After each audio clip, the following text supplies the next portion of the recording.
being selfish, keep being corrupt, and it doesn't lead to economic failure. I would have been more surprised if the economy was succeeding despite the corruption. The truth is, it is what you give an economy that the economy will give back to you.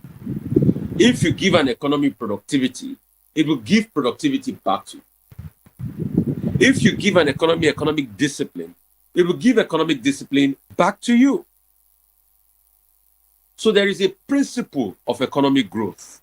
The number one principle of economic growth based on understanding is, number one, economic discipline, fiscal discipline. Secondly, productivity. Thirdly, cutting away wastes, which also has to do with economic discipline.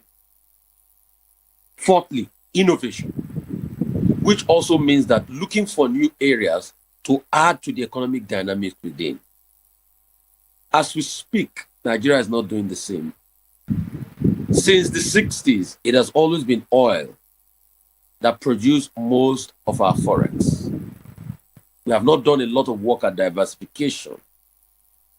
In fact, agriculture that used to be the mainstay of the economy, a lot of work has not been done to be able to increase it. Most of the export parameters for agriculture we had are still at the levels at which we used to have in the 70s. One of our greatest cocoa export numbers was in the 70s. Since then, it's been a struggle to be able to top that. So once you don't work on improving the other areas, then there's no way you can have success. So the truth is, I am not even surprised that we are failing as a nation. I would have been more surprised if we are succeeding by not improving on the areas. So go and check the numbers. What are we doing in cocoa, in groundnuts, in sesame seeds, and other parameters? How have we been able to increase? And not just increasing, where is the innovation for adding value to our products? What are we doing in the pharmaceutical sector? Where's the innovation? Where is the, can you tell me one drug that has been patented in Nigeria that has a global appeal that the whole world is buying? Tell me. No one. But I'll tell you of a country, Denmark. Nova Dusky. They make Ozempic. Ozempic is a weight loss drug now that is all over the world.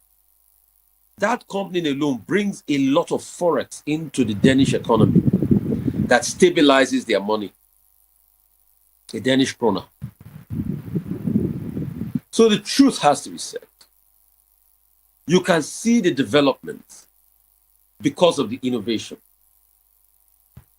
At some point in this country, we had produce, solid minerals.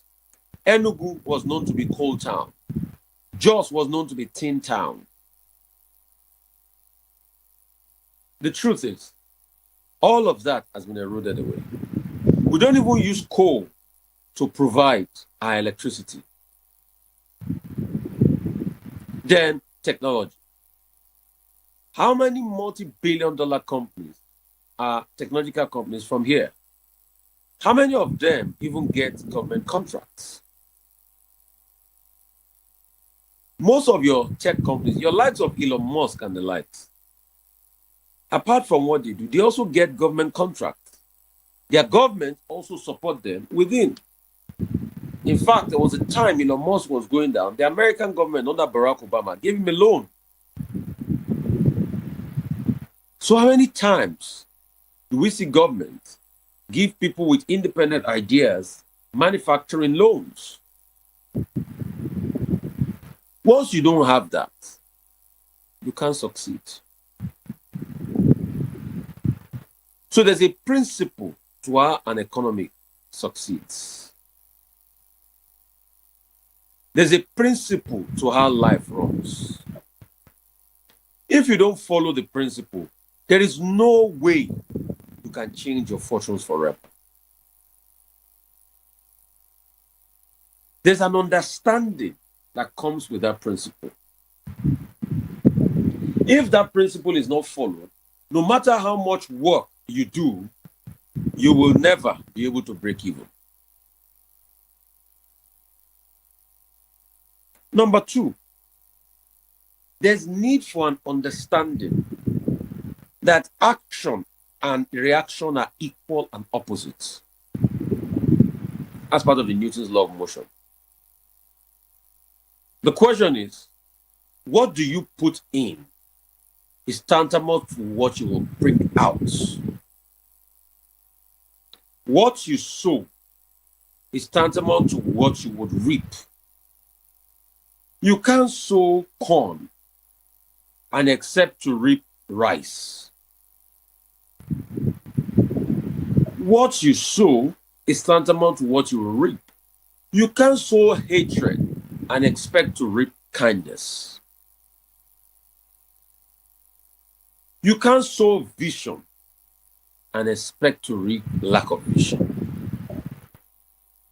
Life is about the value system.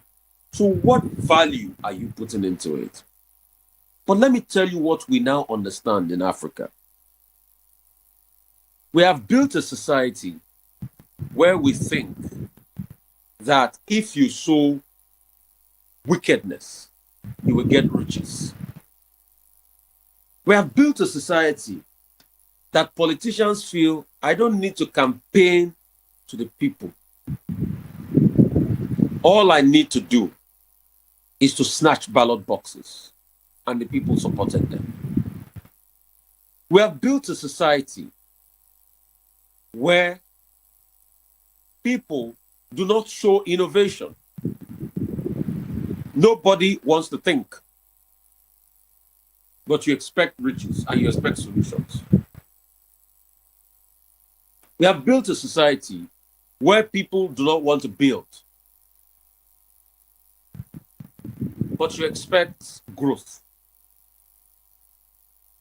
And how have we built that society? You have built a society where people, you sow incompetence. For you to rise up in the political ladder, the more incompetent you are, the less threat you become to your political godfather, and that's how you rise up. But the truth is, if we keep sowing incompetent people into the society, then we can never get competence. And that's the society we've built. So we've sown a society of prebendalism, and that's why from the 10 o'clock hour after I take your calls, I'm going to do a series on prebendalism with the professor that wrote the book, Development of Politics in Nigeria, Prebendalism. And my brother from the Next Year group will be doing that session from 10 o'clock or even before 10. Just watch out for that. We've sown prebendalism. Prebendalism pretty much means a politician giving position to people because from a certain area. Example, President Tinubu. A lot of Yoruba people in this government. That's wrong. You can't build a government like that. Because I also criticize President Buhari when you have too many people from the north in the government.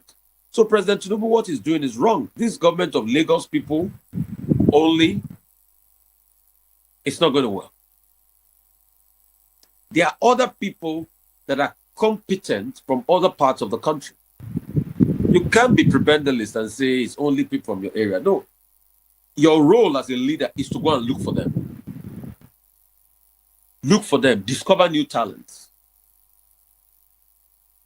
Just like we had the likes of Olusegun Obasanjo that brought people like Obi Ezekwesili and what's he called to the limelight, Ngozi Okonjo-Iweala and all of that. Go and look for them. But this idea of prebendalist politics, no, it's not going to work. So once you have a society where there's prebendalism, you cannot get accountability. Because when that person does wrong and you want to sack that person, you'll be told that, oh, the person's daughter has cancer. Don't sack them when their daughter is sick. And they start to beg you unnecessarily. And when they start to beg you unnecessarily, it becomes a societal chaos. So you have an absolute conflict of interest. And that's what prebendalism politics does. And it ruins the prospect of growth. So once you put in what is wrong, you can never get what is right out. It is just like trying to say mathematically 2 wrongs should be able to make a right. Show me anywhere in the world 2 wrongs have been able to make a right. And that's the society we are living in. And these are principles of life. You're putting in 2 wrongs in a place and you're expecting it to make it right. It will never make it right. It will make it worse off. So as long as we come out of that toga and say, even if the person is my brother, even if I need to help them, I should not help them with a national job. I can look for something else for them to do. Well, not national assignment. But you see, once you bring a very dumb political class, people that are not educated, people that are drunk half the time. I mean, we saw the case of somebody parading around that he went to receive a foreign leader on behalf of Nigeria and he was probably drunk and he was almost pushing the foreign leader aside. So those are the kind of factors we have in our society. But if we don't work at reversing that level of prebendalism, which a lot of the political class have installed there, then you will never have societal growth. And also, the class of people that supports these prebendalist people because they are from their ethnic group. So, no matter how much you say the truth to power, there will still be people that will support people because they are from their ethnic group. And that's why yesterday I was giving a speech where I was talking about that the new Nigeria everybody wants is in the mind. But a lot of Nigerians are not ready yet because their mentality has not shifted. And that's why when you look at the series on Impact with Rufai, we deal with the mind. We deal with the mind. Because you see, your mindset is your life. So a lot of people benefit from this prebendalist system. And that's why no matter how much you talk that the economy is bad, there are some people that tell you in the next election cycle, I'm going to vote the current government in. I don't care about you. And that's why the other day I was being factual when I said that as long as the president's son was named for governor in Lagos, that some groups where they endorsed him, nobody can stop him. And I say things that are factually correct.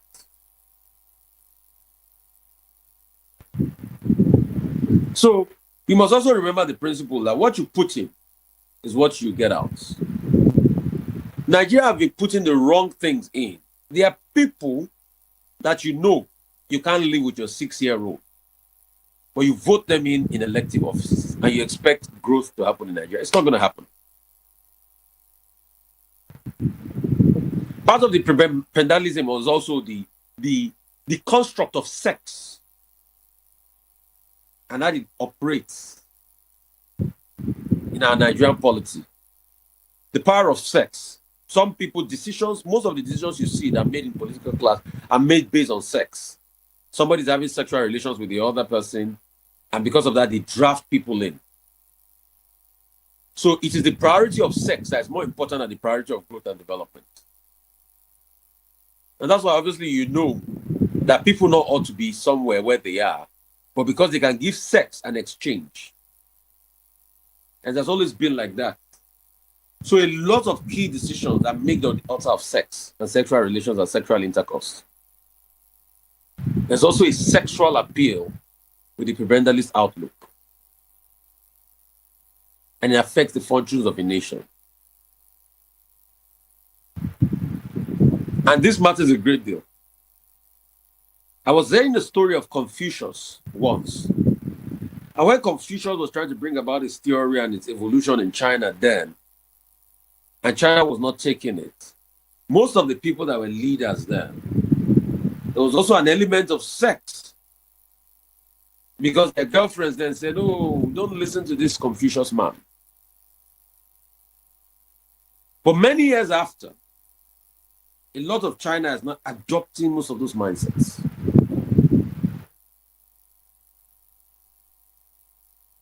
There's tribal angle to it, there's sexual angle to it, there's blackmail angle to it.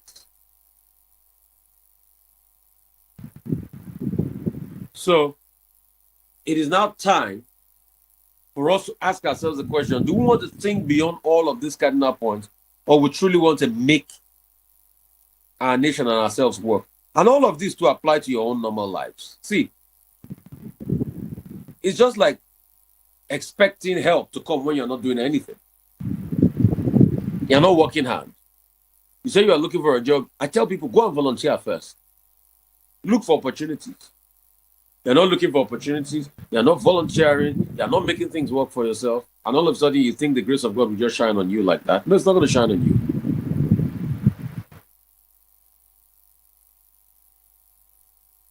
So once you don't put in something good, you can't get something out.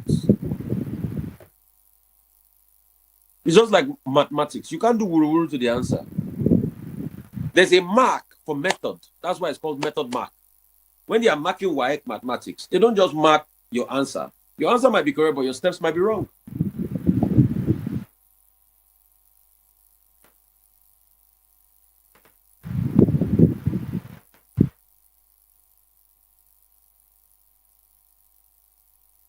Let's take some calls this morning. After I take some calls, I'm going to, have a proper over 1 hour session where Patrick Okigbo is going to do an interview with Professor Joseph on prebendalism and see how it affects Nigerian politics. Professor Joseph came to Nigeria in the 70s. So he's going to do an expansive session on it. And this is an exclusive series for national development and national empowerment on impact with Rufai. So that we're opening your mind to the information that are veritable for national growth and development. You can call us up on 0818 099 1991. 0818 099 1991. 0818 099 1991. Those are the numbers to call us up this Sunday morning. Hello, how are you? Yes, good morning, sir. Bless you. What's your name? Where are you calling from? Yes, my name is Manase. I'm calling from the mainland. I'm calling from the Sherry. Okay, So go ahead. I really appreciate your program so much, and I'm thankful that. Oh, we lost that. Please do well to call us back. 0818 099 1991.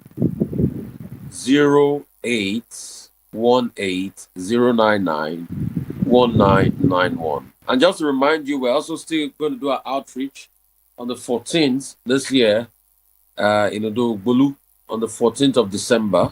That's the last outreach for the year, medical outreach. Hello, how are you doing? Good morning, sir. Bless you. What's your name? Where are you calling from? My name is Paul Latenda. I'm calling from Lagos. Good to have you. Talk to me. Good to have you. Talk to me. Go ahead. For me, this is my first time to follow your program, but I really appreciate it. I've studied a lot.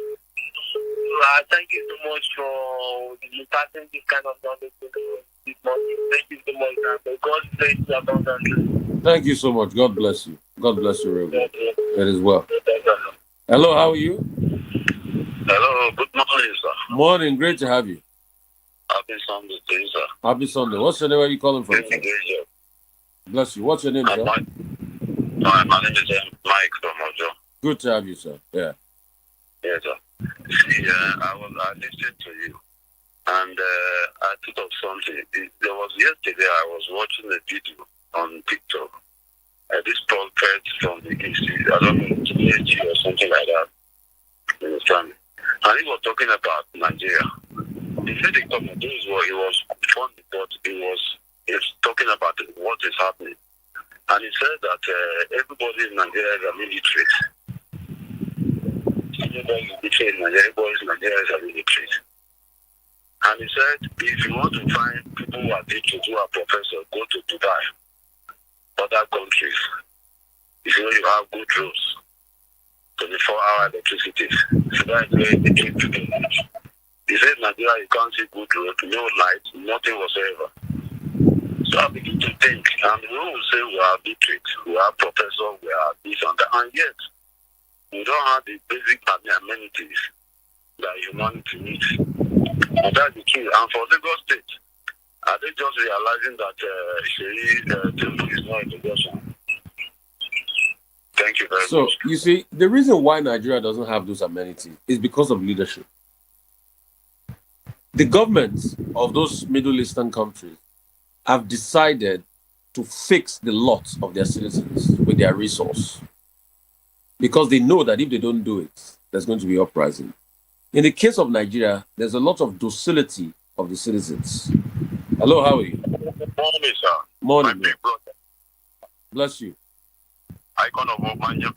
Great to have you, my brother. Have you done this outreach at the prison? Yes, sir. Thanks be to God. Yesterday, I'll send the video and the pictures to you now, sir. Okay. Where did you send it to? I sent it to your WhatsApp. Okay, good. Thank you so much. I'll publicize it. God has been so faithful. Thank you very much for being there. Thanks for your encouragement. We give God all the glory yesterday. Didn't I tell you just go ahead and do it? Don't worry about anything. Just go ahead and do it. That is in the doing that the blessing lies. I'm telling you, sir, to God be the glory. I was so glad, being our first outreach to the image. And so despite no matter how small it is, we were able to make an attempt and there was progress. We met the controller, the officer in charge of the car. I sent the video to you, anyway, so you can watch it later. No problem. I'm going to publicize the video. Yes, so, and by the grace of God, 2 inmates were there that are nursing mothers. Wow. So they gave birth, one with 2 months baby, and the other one is with a month-old baby. Wow. So, the other one, she gave birth via Sarah. Wow. So she's lactating, so no breast milk. So we promised that before Christmas we're able to see her, we're able to get that one milk and big milk 0 to 12. Okay. And the other bit that has been expand years, we're able to encourage them, we give them enough support, and the officer in charge, they really appreciate our coming. Okay. We thank God. Thank you very much, Mr. Rufai. Thanks for being bless there. God. We'll publicize that one and we'll keep it moving. Thank you.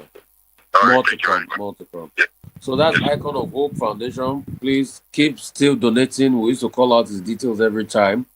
I was the one that was planning the prison outreach somewhere in the North Suleja prisons. We apologize, for those online. So sorry. The network has been cracking. So sorry. I don't know what's wrong with the Wi-Fi installation today. My apologies, please. I would like to beg you people for that and see the modalities at which we can go. Also restart that. So sorry. Apologies here and there for that. So I would also share on my Twitter page all of the outreach activities from the prison, so you'll be able to get a chance to watch all of them.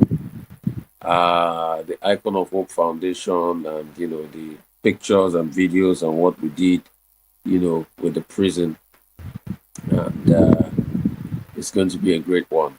And I'm just going to share it publicly, and we'll see how it pans out. 0818 099 1991 0818 099 1991 0818 099 1991. We're going to keep getting calls in, and hello, how are you? Hello? Hello?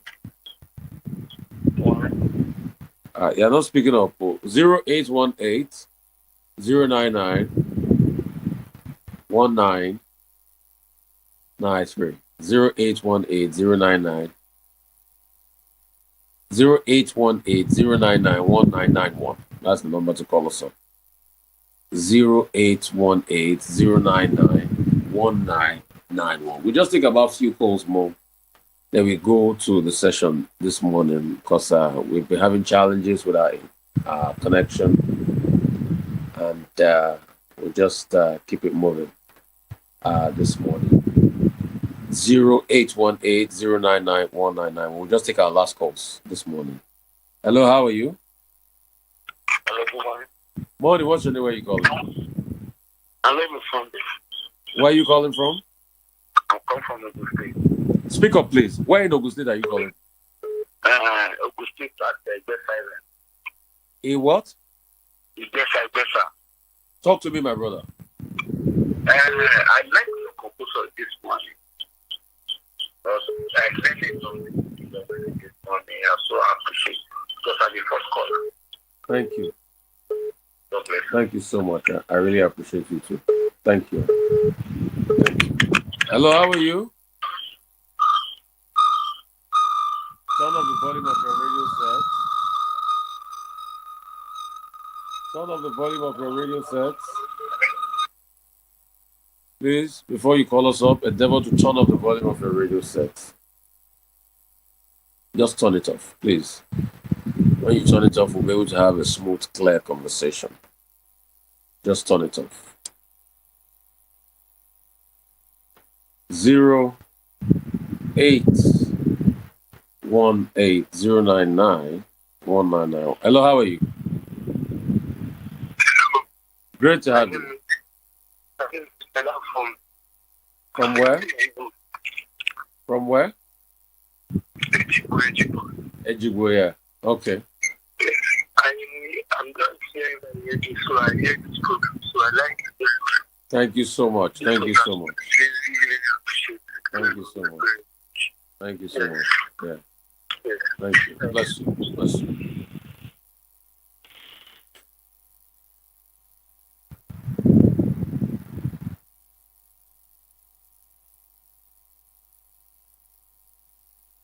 Zero 0818099 0818-099-1991 0818-099-1991. So we'll do well to collect the calls. Hello, how are you? Hello? Hello, good morning. Morning, what's your name? Where are you calling from? I'm calling from Second Rainbow. Great to have you, Lama. Talk to us.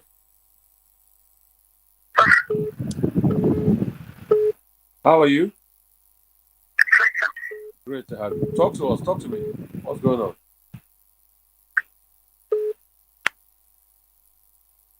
Hello? Hello? Hello? Hello? Great to have you. Hello?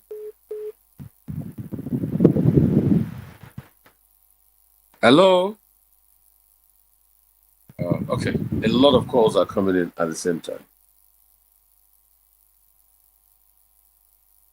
0818-099-1991. Hello, how are you doing?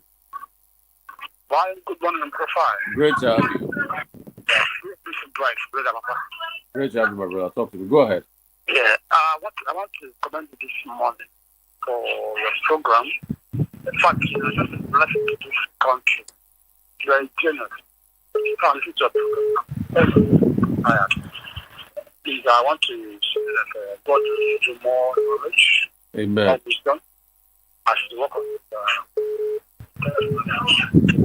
Amen.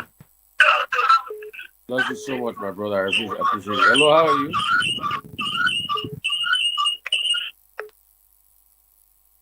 Hello, how are you? I do this further again. Please, I want you to please continue. It's giving us more sense over here. Thank you so much. It is well with you, my brother. I appreciate you. Hello, how are you?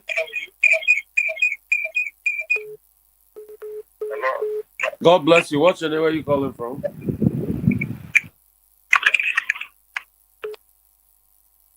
Hello? So, like I was saying, you can't expect things to change in Nigeria with the mindset of a lot of Nigerians today. That's why if this mindset is not changed before the next election, nothing will happen. You will not see the change you want. And you just complain about the problems you constantly complain about. Hello, how are you? Hello, morning. Morning. What's your name? I just want to appreciate for your program. Thank you so much. What's your name? Where are you calling from? My name is Alma. I'm calling from Sekoroto. Great to have you. Great to have you. It is well with you. God bless you. Amen. God bless you too. God lift you. It is well with you. Hello, how are you? Good morning, Mr. Rufai. Great to have you. God bless you. What's your name? Where are you calling from? I'm sorry by name, calling from Festac. Great to have you, my first stack people. Go ahead, sir. Thank you. Thank you. Mr. Rufai, at the time of pre-election last year of 2023, I commented on your X account. I asked you to be safe because, Nigeria dictates truth. The fact about Nigeria is that we doesn't condone truth. We love lies and deception. We know that this is lie, if we accept it, pretend that it's truth, and turn around to cry. So when we talk about the mindset of Nigeria, I have analyzed many years ago and found that Nigeria will never make progress with this mindset. Yes. Nigeria will not make progress. I have thought about it deeply. Sometimes I want to support the notion of those who are asking for secession, but are they also the best? No, it's all. They also have their own selfish outlook that you need to understand. Thank you. So sometimes I ask myself, what is the way out? We're in deep mess in Nigeria. We need to be honest with ourselves. That's why I'm working on the mental emancipation. Because you see, with this mindset, let me tell you, a lot of people that are saying there's hunger and poverty will be the first to vote in this government and say, oh, there's no one any better. So we need to change the mindset of Nigerians first. If you don't change the mindset of Nigeria, nothing will happen. Exactly, sir. It's the issue is that when you go to X, you saw people who are diverse, who are being, you saw people who, when you look at what they're doing, you know that they are paid agents who are being given peanuts to attack every dissent. Yes, and those ones, they will never be liberated because of the peanut they are collecting. So you see, and that's why people can easily use money to manipulate others. What is happening now? Why are you not talking about what is happening? How our economy is being destroyed in 2015? We are busy trying to search what is known as this thing, something that doesn't affect our life. And you know what is happening, you refuse to talk about it. A lot of things are wrong with our mindset. And those same people are those agents who, when people mobilize themselves that they want to speak out, they want to go and march, they want to demonstrate and express their grievances. These agents came in, what I call it, to put in a tribal sentiment, religious sentiment. Says, no, these people, these protests are being organized by social section. They want to disorganize the government. Don't follow them. All it's because of social person. You know, Nigeria will not make change. Some people are benefiting from it. I don't know how. My brother, let me tell you one thing today. The gullibility of Nigerians themselves make it easy for their leaders to manipulate them. An average leader knows that he can sow discord by just giving a faction money over the other faction. So, and that's why you see from 1960, the names of the politicians will just keep changing, but the method they use will just be the same. It's called the divide and rule tactic. And because they know that the Nigerian people are not mentally emancipated, and there's a lot of intellectual gullibility. So it's not by university education. Most Nigerians have university education, but does it come out in the outlook of things? No. So they are in mental prison everywhere. And that's why I'm doing this work of VOP, to be able to liberate the mentality of people. God protect you. I know they always come for you. On the X, I saw how they attack you there. But please be safe. At the time I was kind of writing you. I said maybe you should go out of this country and be doing what you're doing from there, because they hate it when you say the truth. We'll keep saying our truth. And they cry after the effect of the lie. We'll keep saying our truth. He that watches over Israel never sleeps or slumber. So God protect you. That's my motto. I wish you all the best, sir. And my life is not in any man's hands, it's in God's hands. So it's the giver of life. Bless you so much. I'll take our final call. I'll wrap up. I said I was going to take final call before, but we have other many calls. You know. 0818099199. Please, you can go to my Twitter at Rufai the Fire. To go on, if you're not following me by now, please, you should go to my Twitter. There are a lot of conversations that happen there. To go and look at some of the pictures from the Icon of Hope Foundation, the partnership with the Oseni Center and VOP 90.3 FM prison outreach. So we have some of the pictures we try to put on there so that you can see them and they can help you. Hello, how are you doing?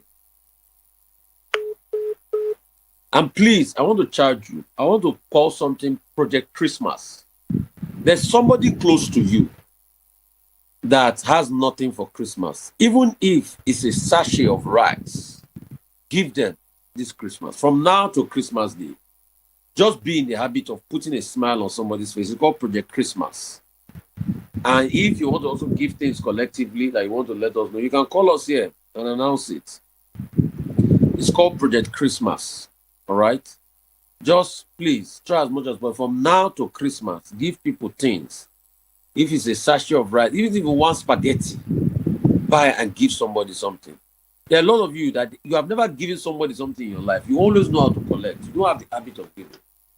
This Project Christmas should help you to be able to give.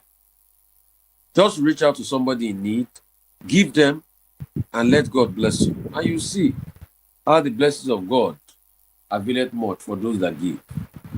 It's going to be well with you. As you go today, God bless you. He'll keep his face over you, keep his face over you, keep his blessings over you, and continue to shine and reign in your life. In Jesus' name. We'll play that other part of the show today, and it promises to be wonderful. Another grateful, impacting word on your life. Thank you so much. God bless you, everybody. I'm sorry about the bad connection today.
If you want to be heard, say it here on Voice of the People, 90.3 FM. People, 90.3 FM.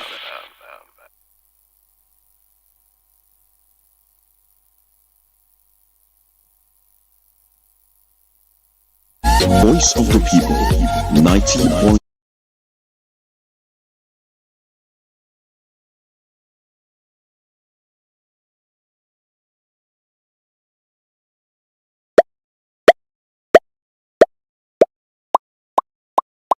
And onions, or maybe navigating a very complex maze. Several scholars have attempted to unpack the core reason or reasons why a country so endowed with human and natural resources, devoid of many natural disasters, is still unable to sustain development for its people.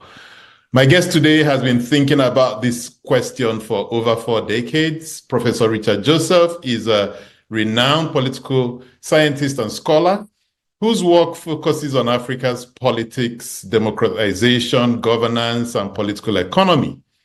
He's particularly known for his very influential book, Democracy and Prebendal Politics in Nigeria, The Rise and Fall of the Second Republic, published in 1987. The work introduced the concept of prebendalism, describing how state resources in Nigeria were appropriated by public officials and distributed as patronage to maintain political loyalty. Professor Joseph has a PhD in political science from Harvard. He's held academic positions at leading institutions including Dartmouth, Emory, Northwestern, UCLA, University of Ibadan, University of Khartoum. He's held research fellowships at Harvard, Boston University, MIT, Institute of Development Studies in Sussex, Michelson Institute in Norway, etc. He has devoted his scholarly career to studying politics and governance in Africa, with a special focus on democratic transitions, state building, state collapse, and conflict resolution. He directed the Africa Governance Program at the Carter Center from 1988 to 94, and coordinated election missions in Zambia in 91, Ghana in 92, peace initiatives in Liberia between 91 and 94. He's been a long-time member of the Council of Foreign Relations and received numerous fellowships and awards, including the Rhodes Scholarship, a Kent Fellowship, and a Guggenheim Fellowship. In 2002 to 2003, he held visiting fellowships at the United States Institute of Peace and the National Endowment for Democracy. He's a Fulbright scholar, and he was a Fulbright scholar in France and a Fulbright professor in Nigeria. Professor Joseph, welcome to Development Discourse. Thank you very much, Dr. Okibo, Patrick. And we've been trying to do this for a while, and I'm very glad that we're able to do this. So I'm ready. I'm here. Let's go. Fantastic. Thank you so much. Now, let's start with your most referenced book, Democracy and Prebendal Politics in Nigeria. Can you briefly define for us the term prebendalism and how you came to it? Okay, thank you very much. Well, one correction, my graduate degrees, including my doctorate, was from Oxford, not from that other institution across the way, Harvard. Okay, but anyway, thank you very much. Okay, prebendalism. How did that happen? It really happened in Nigeria, and that concept, that analysis should be looked upon as a homegrown. I mean, I was very much part of what was going on in Nigeria, teaching in Nigeria, meeting with politicians, all the rest. So what happened was, and we have to take a step back to a year earlier, in 1977, and you're aware of this. When I was on leave after my first year in Nigeria, I arrived in 1976, very much immersed in the whole transition to the Second Republic. And that summer in Oxford, I tried to figure out what was going on in Nigeria. And I brought all the clippings and all the reports and details and studied them. And I was supposed to be doing a paper for a conference coming up. And this is when I wrote affluence and underdevelopment, the Nigerian experience. And in fact, I just went back and, the earlier, the first paragraph of that article, in fact, it was something I wrote after I'd finished it to try to put, what did I say, right? And then you have the expression, my saying that this glorious future, I imagine someone who won a great fortune, and the glorious future of unlimited possibilities being constricted into a bleak vista of regret and recrimination. And in fact, when you chose the title Prebendalism and the Future Foretold, it was in fact saying what it is this guy was doing there. He was somehow seeing ahead based on what he was looking at. Okay, so that was 77. 78, I'm back in Nigeria. I'm following the return to civilian rule, traveling around the country. And I had long rides. And there was a moment, it's really an epiphany. Many scientists talked about a moment when things just come together.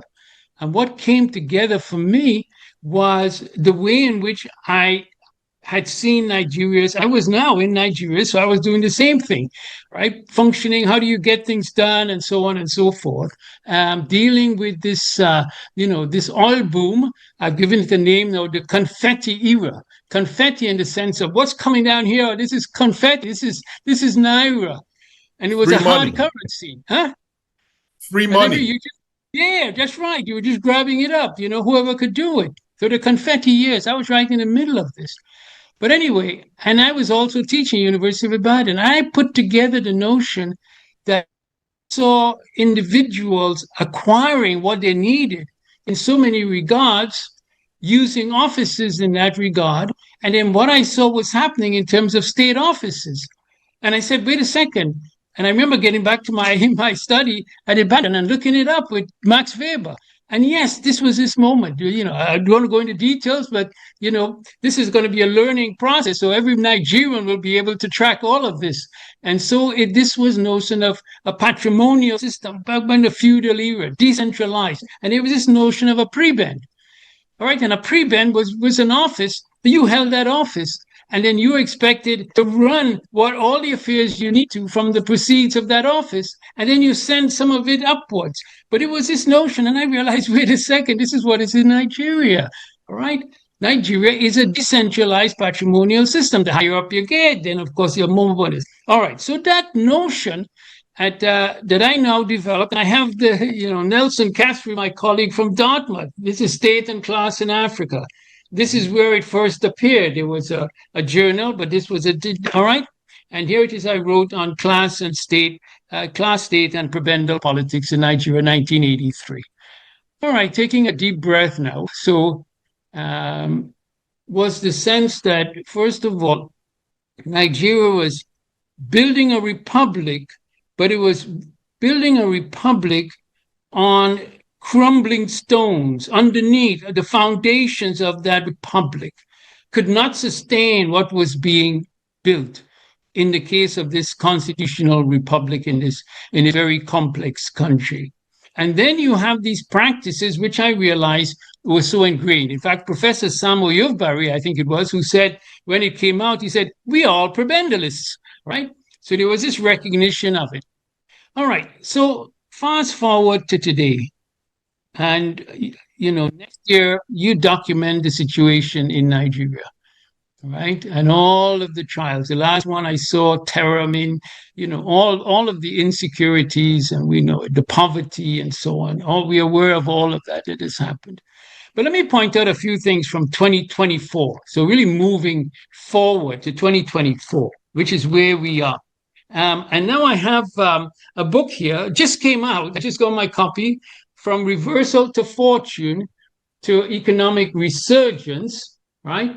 And this is by Professors Oyelaran, Oyeyinka, and Abejiri. All right, I wrote a blurb for that.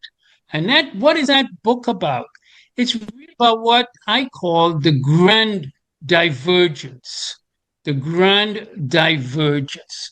There is a grand divergence, and here it is. We've known the story of what happened in the Asian countries on what happened in the African countries, especially the West African countries, which was seen as more well endowed, their prospects much greater.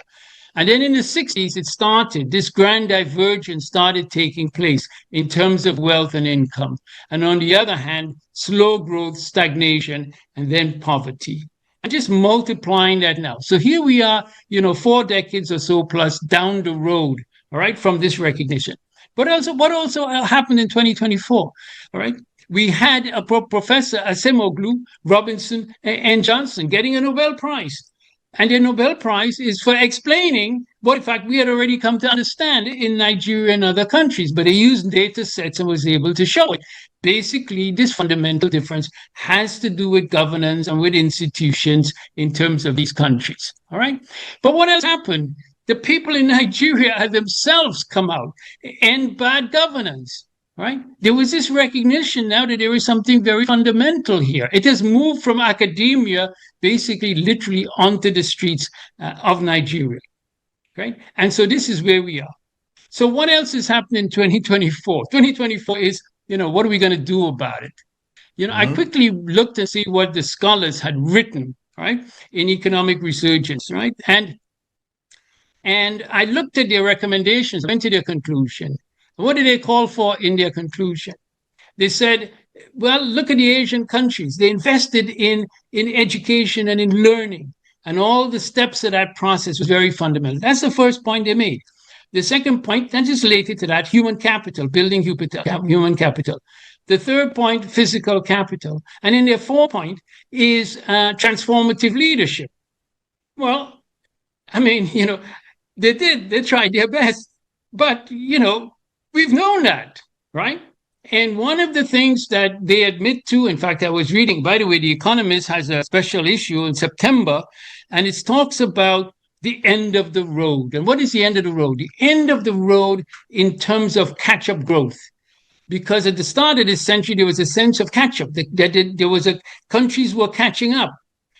But after a decade of that process, around 2014, this stopped happening. And the poorer countries now, there's a divergence in terms of what's happening in the global economy. Nigeria is really smack in the middle of that process, all right? Because in terms of the poverty and in terms of the slow growth, and then it's reflected in the currency and so many other areas, all right? All right, so myself, where I come in here now?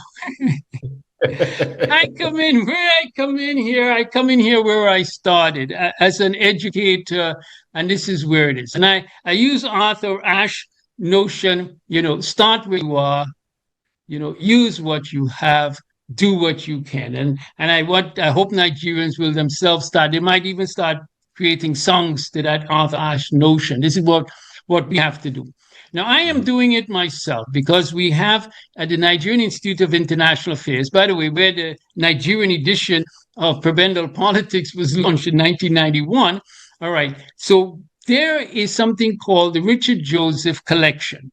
And so there was a set of books, instructional materials that arrived. Professor Agosa Osage, who's the Director General, right, one of my former students, and we're creating that, right? And we have to start where we are, use what we have.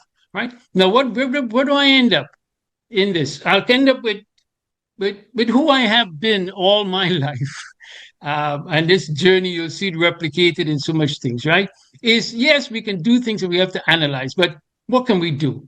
And I believe, and I'm still here. I really believe, and hear this, that first of all, we must do something to reverse the situation, really starting in Nigeria. And the second one is we have all the resources that we need to bring about that reversal, to begin rewriting that future, as you point out.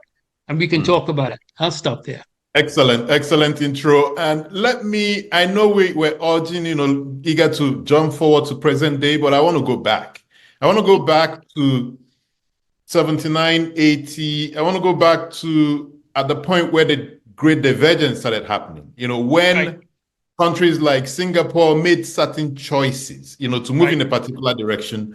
Even countries in Africa like Botswana, made the same choices to move in a different direction.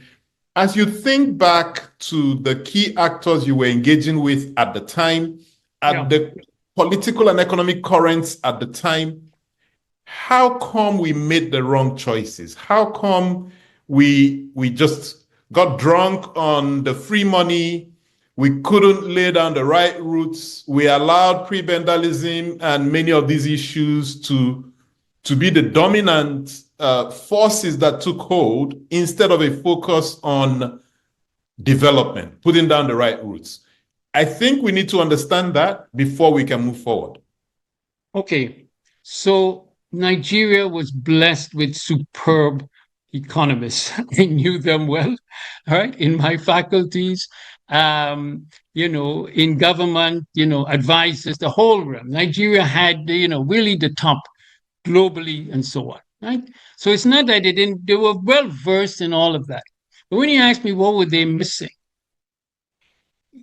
Frank Sutton, long career, he's a social scientist, right, in the Ford Foundation Social Science Research Council in the US. I read an article by him not long ago, and he talked about, we were so involved in these new states in Africa coming into being, the transition from colonial systems, right, to the independence government. But he said, but there's something we didn't take into consideration, namely going from let us say, the British system, because we're more familiar with that, all right, to this meant that those governments were going to be connected with their societies in a way that the colonial powers were not, right? They were coming in, but those who were coming in were bringing society with them, if you could think of it in this way, right? Mm-hmm. And so with my work, this is why my work on political economy then moved political sociology. So prebendalism is really having to do with it's a political sociological explanation, linking up the state, the offices of government, to the societies and the nature of the societies and what went on in those societies. You get my point? So when you said they didn't miss it because, well, they were living it, they weren't seeing it. But you had this guy, coming in from outside, himself also a colonial subject, right, in the middle of it. And then who is able to say, hey, wait a second, right? What is going on here? So I will stop there. What they missed was that. But in other countries, when those professors I just mentioned, when they talked about transformative leadership, is when they realized we can't have society move into the state. We have to be able to use our positions in the state to undertake certain kinds of directions and developments, make use of that period of authority. And that did not happen. And this is why the Nobel Prize winners, they're doing it because they recognize these countries did something, right? And we could identify that one is because we have data sets to show us the differences. I'll stop there. I mean, we can talk about Acemoglu, Robinson, and Johnson and their work on institutions, and I love it. I love their works. I love the book. I love the essays they've written. But it takes a bit of a slant on this path dependency. That what happened in your history determines the kinds of institutions that you're able to create, and it's almost like that destiny is reality. It's what's happened in the past determines what you're going to become. I tend to disagree with that. I think that there is human agency. I think that Singapore could have gone one way or the other, yes, although they had their history, etc. Botswana, small country, but it was also human agency that got them to where they are today, and so forth. So what I'm really, and I guess that's at the heart of the entire development discourse series. What I'm really trying to understand is, we get to a point, we've got educated leaders, right, some of them with good character, some not so good, but not worse than the average human being. And we make certain choices. Is it our culture? Is it the people? Okay, so we're also living it today. We're in 2024. Right. What are we not doing today that 40 years from today, some guy is going to have his own version of development discourse and they'll be having this chat? What are they going to say differently? What are the things we need to do today that we're not doing that should set us on a different path? Okay, a lot of questions here from you, Patrick. Let me take a few. No. So I don't accept this path dependency approach, right? I don't believe, your history there is going to be your destiny, all right? And that is a point of leadership, to come in at that particular point and be able to do so. In the countries you mentioned, Botswana, I think there are countries in right now, Cote d'Ivoire, they have elections coming up, the things and so on. There are certain countries I could see moving off. Zambia's got new leadership. I can see a number of countries in Africa moving, in a different directions. And I could also see Nigeria being able to do so. Now, go back to a word you said about complexity. You use that, but China says too, and so is India. So that's not an excuse for not doing what you need to do. Now, when the analysis first came in, Patrick Utomi, he's the one who laid claim that I'm the first one who called attention to Richard Joe's notion of prebendalism, right? So many people are claiming. I even picked up, President Obasanjo's book, Constitution for Nigerian Development, published in 1989, and I come across a page where he's talking about prebendalism. I didn't realize that he had gone and absorbed it to that extent. Okay, so what happened then, like I said, was a failure to be aware, right, that all of this seeming manna from heaven, all this oil wealth, that wealth doesn't, in fact, doesn't lead inevitably. You can pull documents out of that period. People saying, we're not going to have any problems going forward in terms of the flows, not realizing that, in fact, that wealth, that natural wealth that is coming in, has to be transformed into developmental resources. And there's certain paths in which to do that. And that's what we're able to see. That did not happen in Nigeria, right, to the large part. And it keeps replicating itself. As you know, I was a strong believer in the democratic process and democratization, right? And I was even, very much in the forefront of those kinds of issues. But I realized that, democracy in itself is not going to deliver development. That's one thing we can recognize now. It's not going to automatically deliver. In fact, there are even some features here where you have Professor Jibrin Ibrahim, very important piece. He said, we have these elections, but how do people get to be candidates? They get there because they have their Oga, they have their patron, right? And so you're electing this particular person, and then that particular person is dependent on this patron. And so you think that this person is not going to be representing you, when in fact he is so structurally linked to it. All right. So all of these things. But Patrick, here's my point though.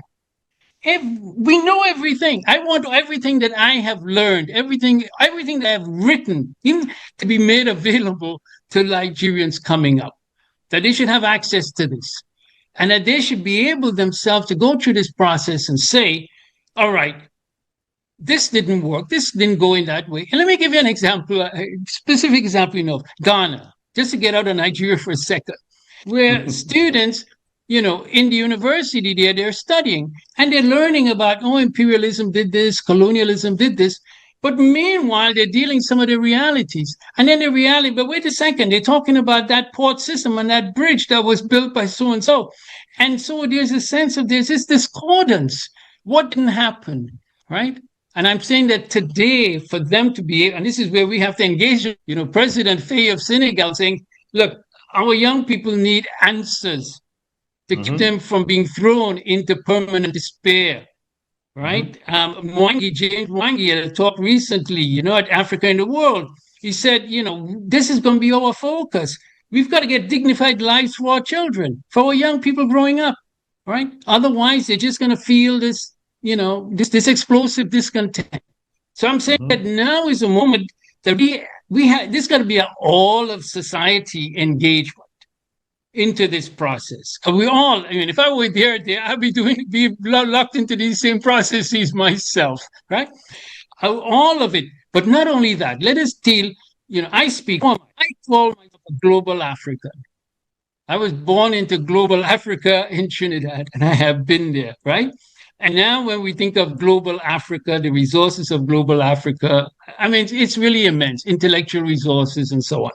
And so if we could find a way now, through the learning and the knowledge process, and out of that begin, to use your term, reinvent Nigeria, rewrite that narrative, get that process going. I think this is going to be it. We have to say to the leaders, I'm using Thunberg, the Scandinavian woman, you have failed us.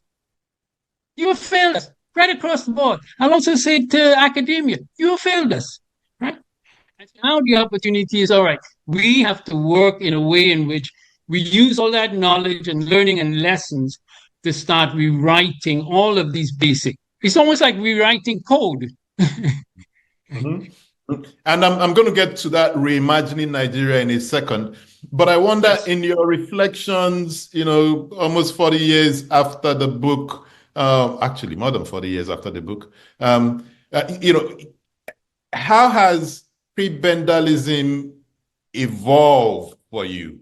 As you watch Nigeria, as you watch other African countries, has your thinking evolved in any way? And if yes, what is that? Well, first of all, yes, I am aware that how I have to put it this way is real personal responsibility. I was reading about Esther Duflo, who is another Nobel-winning economist, and Anthony Kenny and others who are really saying this is not an era for grand theorizing theories in terms of development, right? They're coming at it differently. That's the flow talking about small interventions. I think about the healthcare field, the public health, right? We know with malaria, we know with bed nets, we know with guinea worm, straining for things, with childhood diarrhea, rehydration packets. We can start thinking, but while we're doing that, we're also doing that in a context of saying, and again, bringing in Fukuyama's notion about institutions. Institutions are fundamental, but where do institutions come from? All right. And if we don't have them, well, then how do we rebuild them? How do we make it? So I could see a forum. I want to have, Patrick Okibo and his colleagues at next year talk to us about building an institution, right? I want to bring Dele Olojide, Africa in the World, to talk about it. I want to bring Patrick Awuwa of Ashesi University to talk about it. I want to bring people from Asia, right, who've been looking at this, bring islands, all right? Bring us all in and say, okay, let's talk about this. In other words, how do we build institutions, because we all know that's essential, but how we do that in the current, in today's era. And by the way, let me just add what's going on in the United States. We have a period of time here because we have some very, very strange, things are happening in Washington. Highly. We don't even know what this is all going to mean, right? But also it means that they're not much interested in Africa. They're not much interested in these development issues. There are people who are. And, Zainab, had a wonderful program just a few days ago talking about the Trump era. Zainab was one, right? Yesterday. And Africa, so bringing people together. So at that level, but we don't know what. So I think there is a moment now when all this crazy stuff is going on. Some of it pretty frightening in terms of Europe and the wars and so on. But an opportunity to say, okay, we can't look outward. It's not going to come from aid. It's not going to come from some major development policies and so on. We have to have an ingathering now. This is a new ingathering that we have to undertake, all right? And take everything and to move forward with it. After that next moment. And that next moment is here. Get to that next tier. We have to do it. Interesting. And I mean, you're touching on all the right points. And in terms of convening to share some of, I'm excited that we're going to be at the Africa Studies Association conference, later in December, and I'm doing the panel with you. So I'm looking forward to that. And again, because you mentioned Zainab, it's got me thinking about her book, Economic Diversification in Nigeria, and a scary point she made in there. She referenced Hajj Chin, who said that maybe because we did not build up the types of learning that we should have in the first, second, and third industrial revolutions, maybe Africa has missed the boat. Yeah. that some skills we should have picked up that we didn't pick up as we head into the fourth industrial revolution, we may be lost at sea. How do you respond to that? Do you have such fears? And if yes, how do we move forward from here? Build new boats. I mean, and I'll give you a specific example. Right, in February 2016, I gave the inaugural address at the Ibadan School of Government and Public Policy. And after it finished, I noticed upper school children in their uniforms. So I left all the big, old guys and so on around me, and I headed straight for these students. And I started, talking to them. And you know what the teacher said to me as I got in a conversation, because she was listening to my lecture. She said, "Prof, do you know about mechanism?" I said, "Mechanism? Of course I know about mechanism. No. Do you know about mechanism in our schooling?" I said, "No, what is it?" And then she explained to me, all right, about what students have to do in order to get the teachers to do what the teacher's supposed to be doing. Right? I mean, and I'm sitting there. Now, it turns out there was a photograph token. There was one of the young students there, got into some family troubles and so on, reached out to me. And I said, "That's okay. I'll help you. I mean, you're a Nigerian, so you gotta behave like a Nigerian, right? You help your young people who find into trouble, right? All right." And guess what? So I helped her. She was able to graduate from Bells University. And yes, you heard about it. All right, she's now an intern at the Nigerian, Institute of International Affairs, and she's working on that library. All right. Now she is part of the building of that boat. We just build new boats. Right? We construct it. And, talking to somebody who's born in an island country. And so I'm very much familiar with the building of boats and taking them, ashore to go. And we could even use that. Go get fish, get the right boats. Thank you. Yeah. Okay. I mean, this is good. Now let's look a little bit into the future, right? And it's interesting that you talked about Trump and the event Zainab had yesterday, at the Kennedy Center. And what's your view on what Trump means for Africa and for Nigeria? Right. I listened to that program, and then I also listened to a Council on Foreign Relations program dealing again with basically Trump and the world, right? Because so there's this process now, some real serious thinking, going behind all the, the rhetoric and so on of the campaigns, getting down to the, the brass tacks and so on. So Trump's fundamental lack of interest in Africa, he has some rather disparaging things to say about Africa, but Nelson Mandela is a nice guy. That's sort of Trumpian level of thinking, right? But I really feel that sometimes, inattention could be a good thing, right? Because it means you're, thrown onto your own resources. Nobody is coming here, right? I've been part of that process, as you know, in so many regards. I think we are a lot smarter, far smarter, and having to depend on, these handouts and, and get all of it. We know the whole story having to do with aid and development, and even that is dropping anyway. Bilateral aid, these countries are dealing with their own problems. They got these wars and all the rest. So I think this moment of, once again, self-reliance.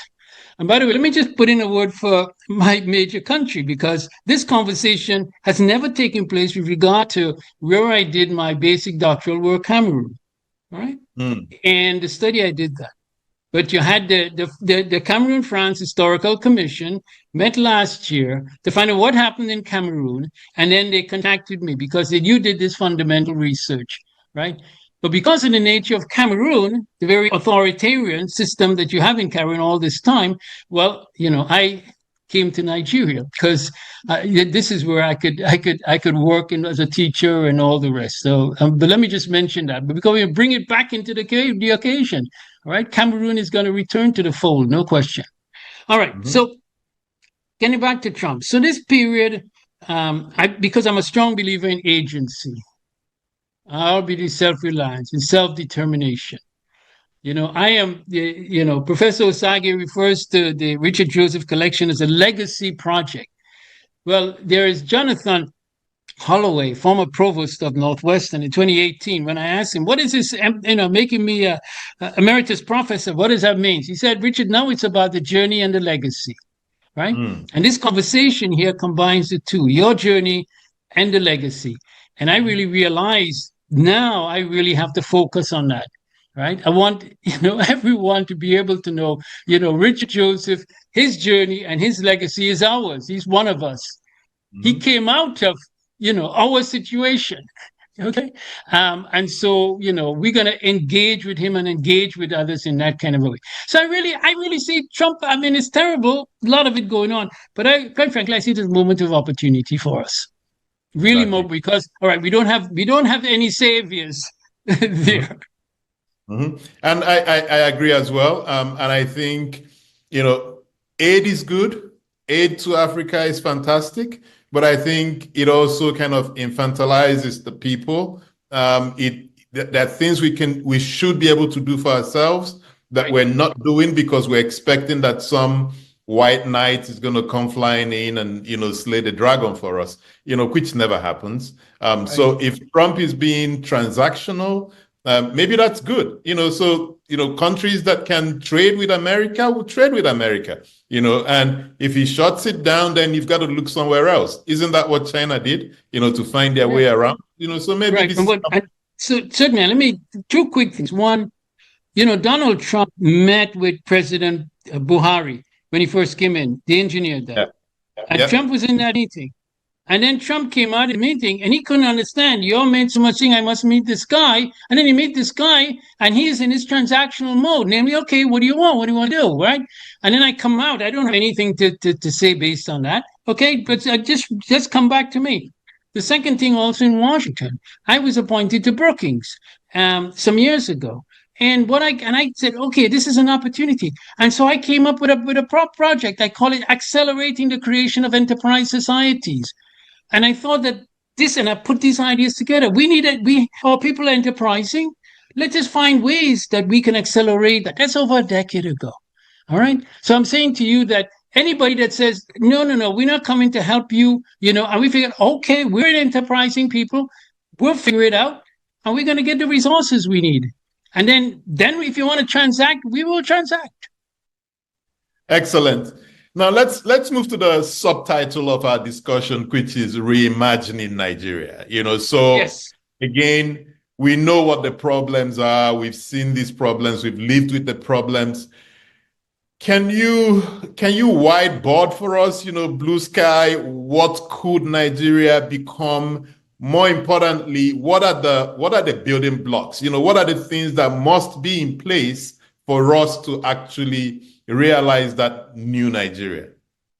Mindful of what you know of Nigeria. So it's blue skying, but not totally blue skying. Within the limitations of our challenges, what can we do? Okay, certainly. In less than a month, we're going to be together in Chicago. We have our roundtable, and that roundtable is about collaborative learning, right? And the post-colonial predicament, all right? And I think we're coming to grips with this post-colonial predicament. Achille Mbembe and others have written about that, and we must be aware of it, okay? All right, the building blocks, no surprises, every single one of us, every single one of us.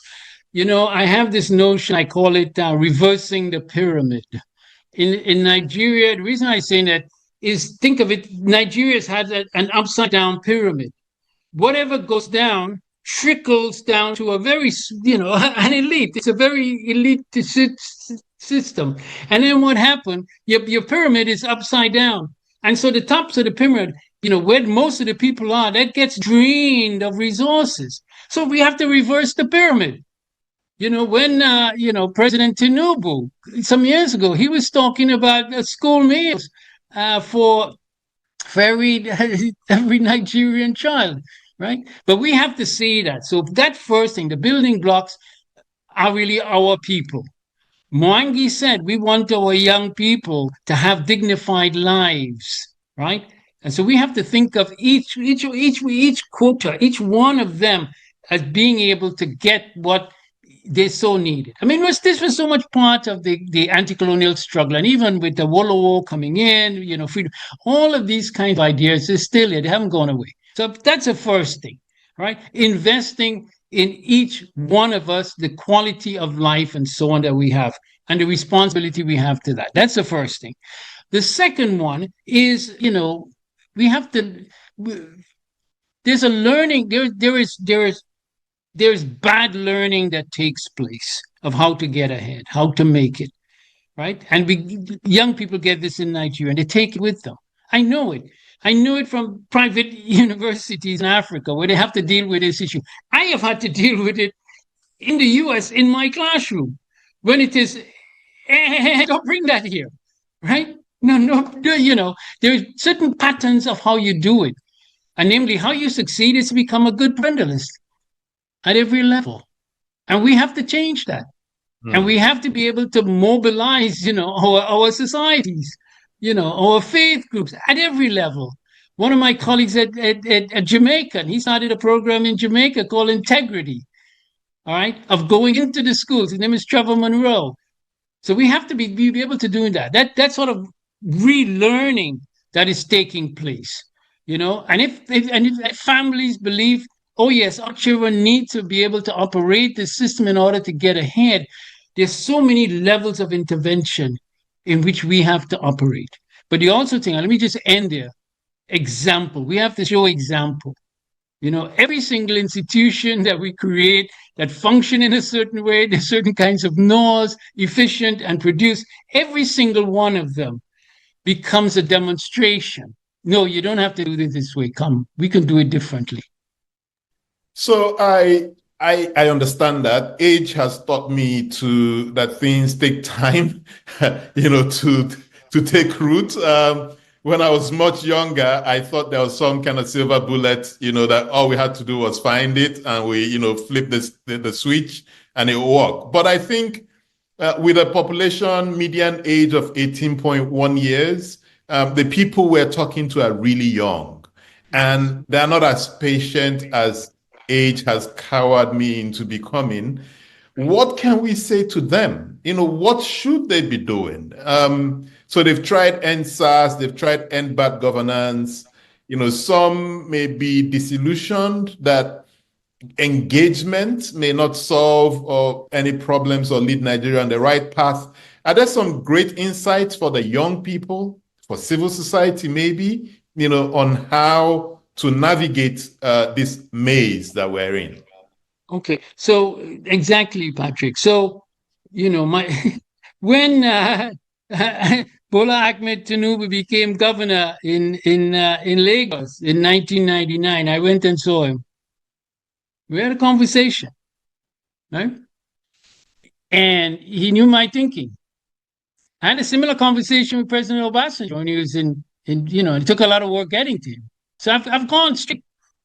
And I said to him, to Governor Tinubu, look, I said, why don't you have some of your people work with me? He said, okay. And then he told them, look, get in touch. You follow up with him. And then there were a few exchanges and then it peters out, right? And I was all set. And I was going to take leave for a couple of years. Let me tell you, I was going to take leave for a couple of years. I was going to ask Governor Tinubu, give us a section of what you're responsible for, a small section. And then I was going to put together a team of people to come in and work and let us see what we can do. We need a sort of demonstration project, just like you do in agriculture, right? The same way I think we could start thinking creatively, right? We can think of having, workshops. And these workshops now are really, we don't need blah, blah anymore. We've had enough blah, blah, right? We want to have workshops to say, this is the way things are done. We know it doesn't produce results. We have our people overseas who go. I give a talk in Ghana on this every subject about how they go, and then they succeed, as you know. How people succeed immensely well in those contexts, right? What we have to do is be able to just start that process saying, come in now. I think I was hearing a program talking about, Jack Gowon and his Unity schools. I don't know what became of that. But we have to start off with these workshops now of rethinking, reimagining, And then even going on to say, all right, how about some demonstrations, some demonstration projects? Taking it on. There could be a school and say, no, no, no, you don't need mechanism. All of these kids are entitled to an education. They come in and, I mean, just going in, coming up with performance metrics, but actually doing it in a very open way, participatory way. And quite frankly, I feel about, if I talk about a bit of passion, you're talking to somebody here who came to age, right, in the independence movement in Trinidad, who took part in the civil rights movement in the US, who took part in terms of anti-apartheid movements. I have seen what it's like to really take part and engage, and what young people can be done if given the opportunity. Exactly, exactly. And so in your work, have you seen any countries like ours that started out with this type of prebendalism or some nature of patrimonialism or neo-patrimonialism that has also evolved over time to become a country that works, that really works for the people? If yes, what were some of the elements that were in place that enabled for that transition to happen? So this question, Patrick, is a question I would like to see posed. In other words, I've been asked this question. I would like to see this question posed. We're talking about collaborative learning and be able, because we can bring it. I have one of my colleagues in sociology at Northwestern, all right, who studies this is islands of integrity and so on. I would like, her name is Monica Prasad. I would like to get them to say, all right, why don't you bring these conversations that have been taking place and let us now talk about it in relation to Nigeria. We can do that, get it together. But to answer your question specifically, I would say, I always think about this. I think, as Caribbean, I think of, all right, so why, Barbados? I mean, any one of our Caribbean islands. There's no accident that we have Mauritius and what they've been doing, right? These island nations able to, not the complexities. But I'm thinking of being able to reach out. You mentioned about Botswana, but Botswana had a small population. They had extraordinary leadership, okay? And then, so that leadership was able to really drive a different kind of a situation there, which is being called into attention. But in terms of a country that has been able, well, unfortunately, the only example that comes to mind is Rwanda. And I will not put my people through what Rwanda went through, right? Both in terms of, the genocide and so on, and in terms of the kind of leadership and so on. No.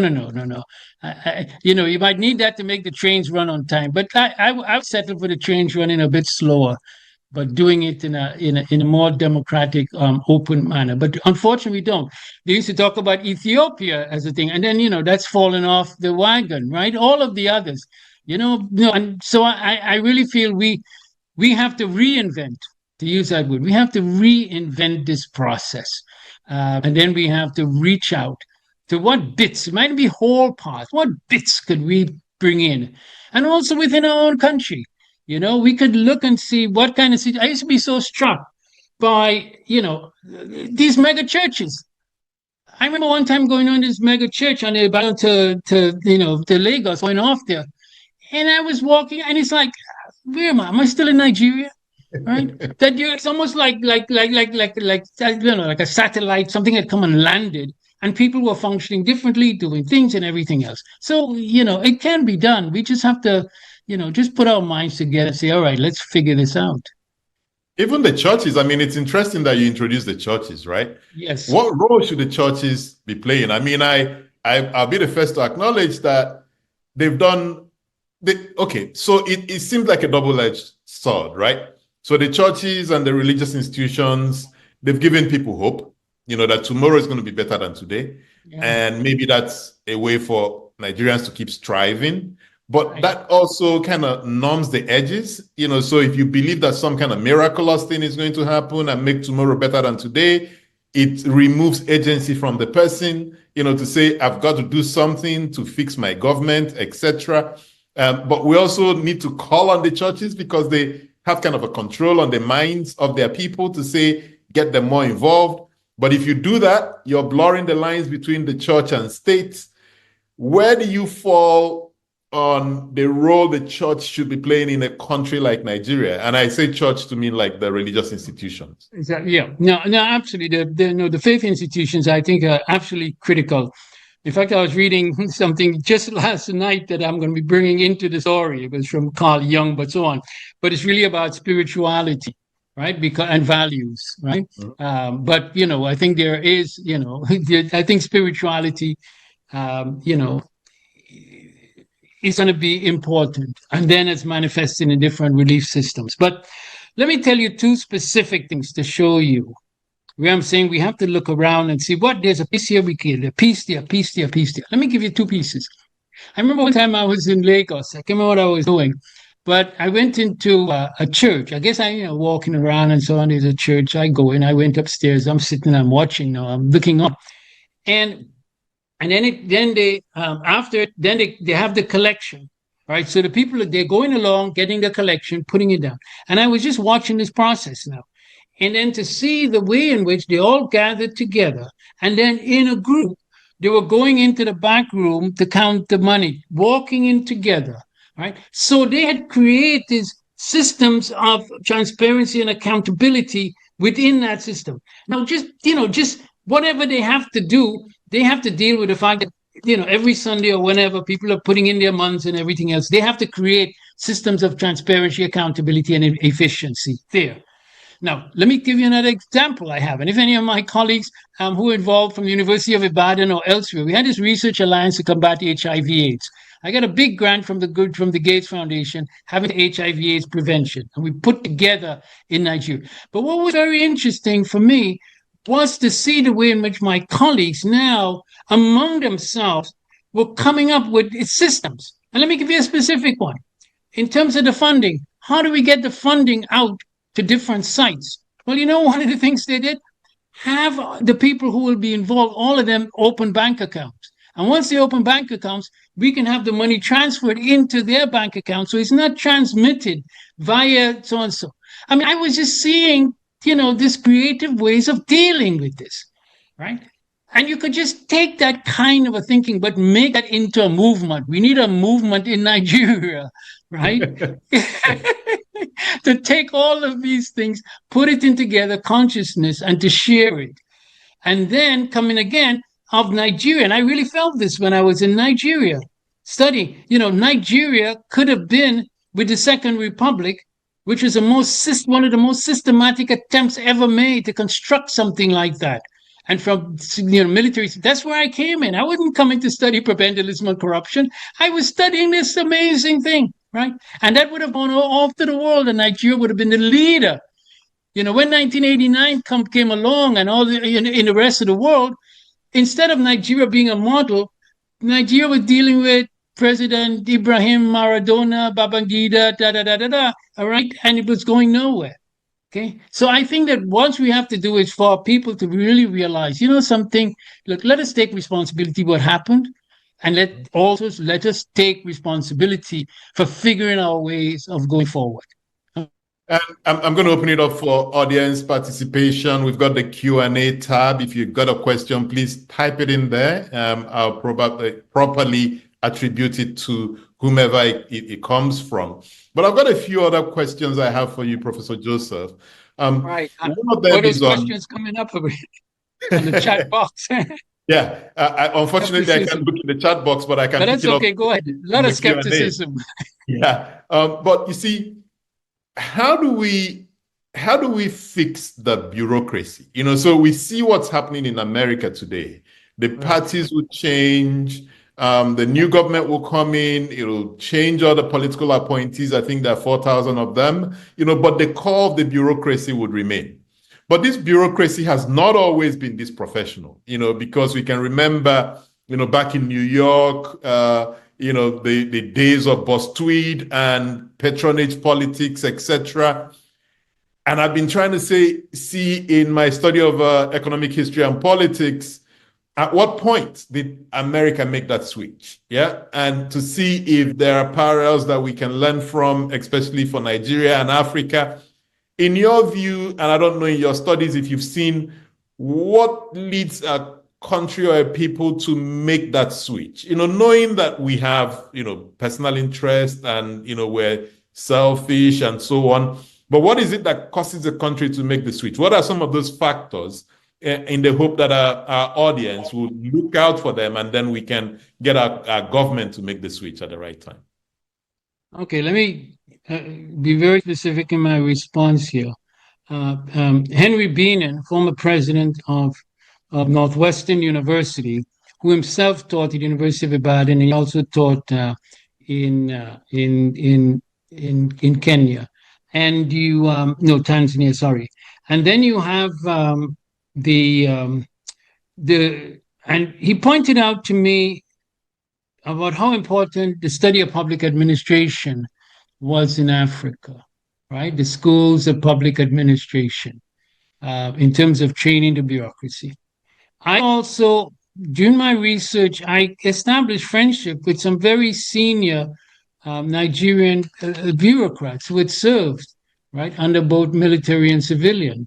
And I'm not going to mention any names here, but I used to go in and have some very frank conversations about what happened. So they saw that transition, that really took place and understanding how it took place, okay? And so I feel that, with the bureaucracy is that being able to really think through. We've got all of the theories and notions and so on of bureaucracies. We could bring people in terms of training of it, but there are two key elements we need to add on to that. All right. First of all, in terms of the political leadership, I mean, our political leadership is really going to be really key because we're running a democratic system. We're going to continue to be running a democratic system. So that political leadership is going to be key.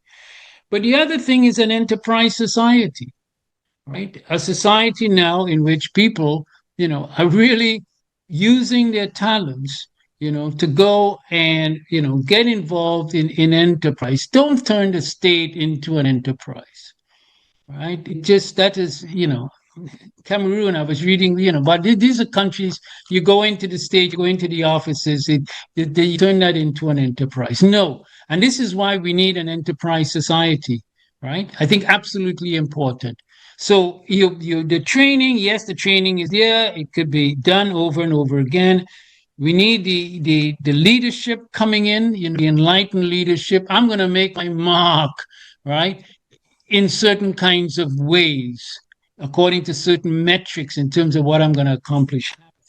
But on the other hand, we need to build an enterprising society. We need it. It's not, I used to belong to the very progressive ranks, and when I had to put that all aside, I told you my moment of turning, in Oxford was realized, no, guys, that is not going to take us where we are, because this is how the state functions. You're not going to function any differently under what you're dreaming and what there is now. All right. So I think I'm giving you, those are two elements. And then getting back to this demonstration, you are actually sitting and what you are building, right? Demonstrate that this can be done. It can function on this global level, right? And there's no reason why we can't continue replicating that, creating these islands, of efficiency. So they become the reference points within our societies. Hey, how are we able to do that? How was Patrick and his colleagues able to do that? I remember when I was first brought to meet with you and your colleagues, right? Abimbola Boluaje brought me, hey, Richard, you got to go and meet these guys. Okay? And so I've been able to see what you've been able to do. Thank you. And it was a really interesting session. It's probably 6, 7 years now, but very, very interesting session we had with you. I've got a question here from Joshua Ode, and his question is, and I guess he's a young man, change is gradual. How can young people get into the political space in order to make a change? How can young people phase out the older ones? So maybe some thoughts on how young people can get more involved in the political process. All right. So very quickly, I'm not going to answer that one because I'm not thinking right now about the political space. because that political space has become, unfortunately, so skewed and corrupted, whatever. All right. I'm not saying it's important, but I'm not thinking of that. I want to see a different space, different spaces, for our young people in terms of the institutional spaces, right? I want to see the spaces in terms of the enterprise. I want to see the spaces in terms of us creating, sort of workshops and forums. I'm not going to sit here and sort of, say it's got to be done this way. But there's no question that, they can sit down and say, okay, let's talk about what kind of a units in our society. We have clubs, we have organizations. How can we make those units and those organizations, and we can actually have the young people now coming in? Now, I call it Arima Learning Center. I was born in Arima, Trinidad, and Arima stands for Africa Reimagined. So I want to have Arima Learning Centers. And I would like to find, in addition to the collection being built, I would like to see Arima Learning Centers where young people could come in and we can talk. And they would have access to all of the thinking and so on. And we can start that issue. We can change our reality. They can change your reality. And I thank you for that response. And I agree with you. There's stuff and work to be done in the political space, but there's also a lot of work that can be done in the enterprise space. In fact, yes. Indeed, the more we grow the enterprise space, the more we grow the middle class. And it's that middle class that can actually do effective work in changing our politics. But I have a question here from Professor Oyewole. Prebendalism has thrown up strong leadership and weak institutions in Africa, especially Nigeria. And these leaders are now so powerful that it seems difficult to replace them and their cohorts. What can we do to ensure the reimagined nations are constructed because the present leadership are busy preparing for the next election rather than building the new generation? So what can we do today to ensure that these reimagined nations are actually constructed? Okay, let me jump right in. When in March of 1977, they had the conference on the draft constitution, and thanks to Professor Bolaji Akiyemi, I was invited. Not only that, I was the lead-off speaker. I'd only been in Nigeria a year, and I was speaking on the directive principles, right, and accountability. So coming back to that question that was asked here, that this notion of use the term strong leaders. I don't necessarily see. You're not a strong leader if you can't build a strong institution. Exactly. Right? My definition of leader is somebody who could build a strong institution, around him or her, right? Otherwise, what are you doing? Yeah, you could be you could be a flamboyant leader, and you can have a lot of packets of I don't know, Ghanamus go bags shuffling around and so on. But that's not about strong leadership, right? So, strong leadership is Franklin Delano Roosevelt. We know what a strong leader does and what that person is able to accomplish, right? And the other thing I want to say is, and it goes back to the other question I was asked, we have learned over and over again, people could come into the so-called political space, get into the process, but then before long, they're no different than those who were there before, right? We're not, because you're not changing anything. Just because you bring new, fresh blood in, once they start rising according to certain practices, well, then by the time they get up a certain position, as the French would say, c'est foutu.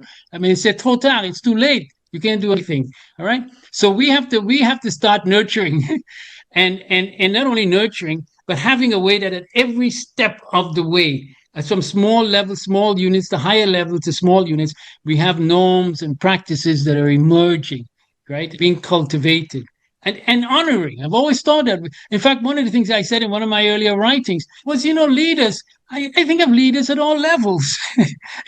They're leaders. And even the person asking the question can be a leader. Just like the young woman right now, who's at the Nigerian Institute of International Affairs. She and others of her generation can be leaders. Mm-hmm. Mm-hmm.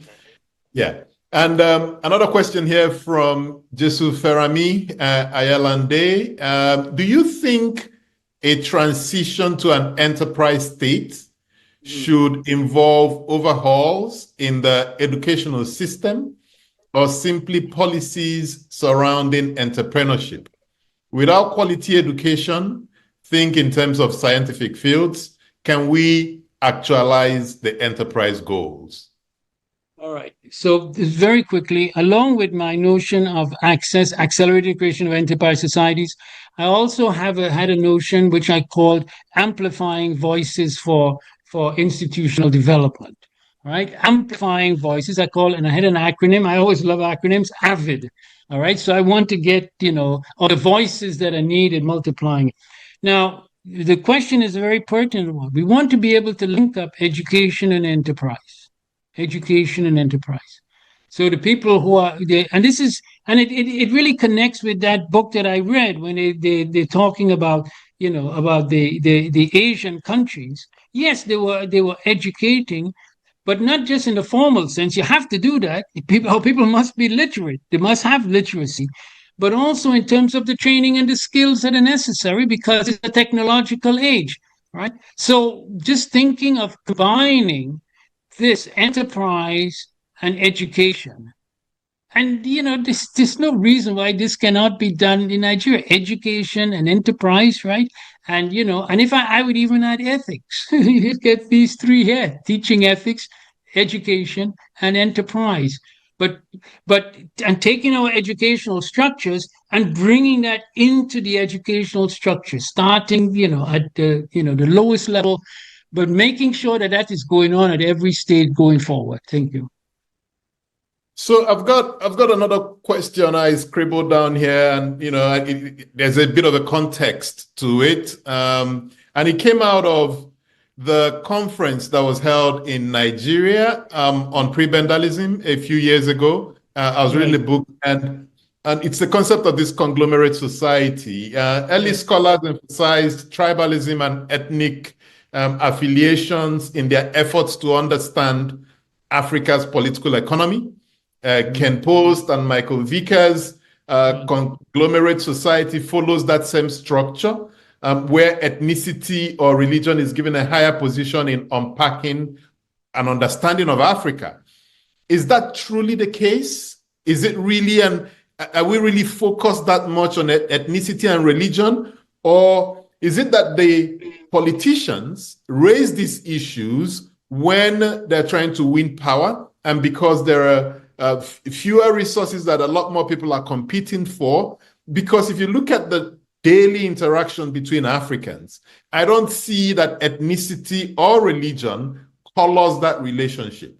And if my premise is correct, then shouldn't there be more talk to de-emphasize ethnicity, tribalism, religion, and focus the issues where it really is, which is, this is just a bunch of politicians who have nothing better to offer the people, and they're pushing us down that tribal path. Just a last comment on that. If we look at the elections in 2024 in the United States, it was also tribal, but nobody emphasizes tribe in discussing American politics. So it doesn't take on a physical form. It's there, but it doesn't take on the kind of presence it does when we discuss Africa.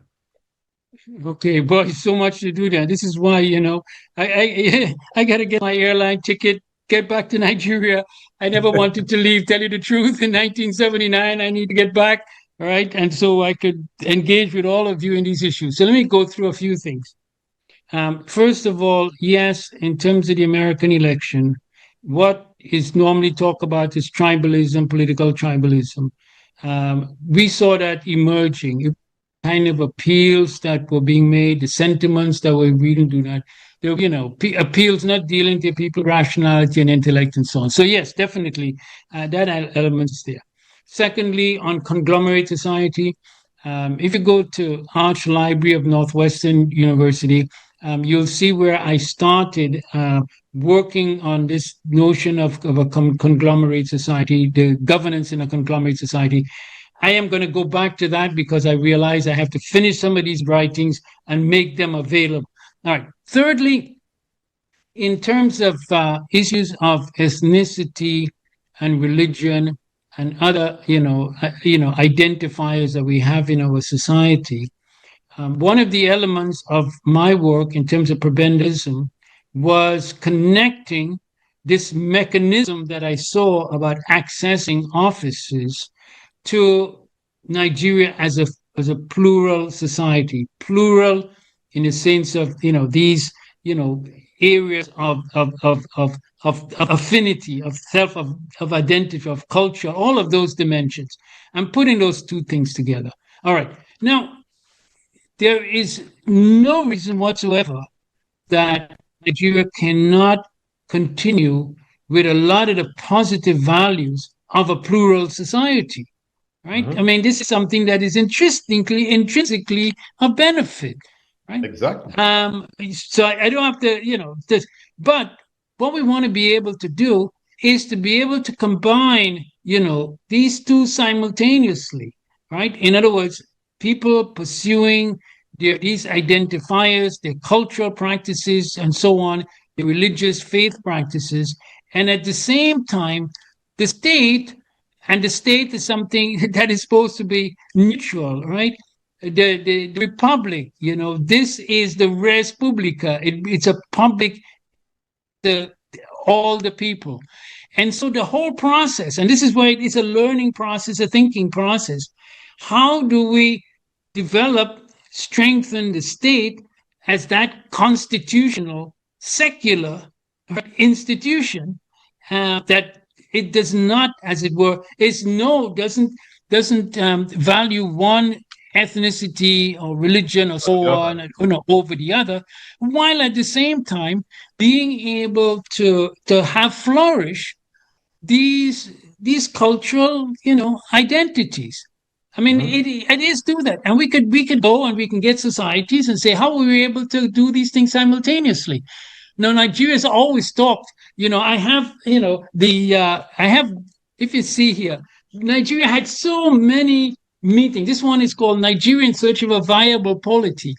And if you look at the Constitution, all of it was Nigeria recognizing, basically, we are a plural society, but we also want to be a democratic constitutional republic.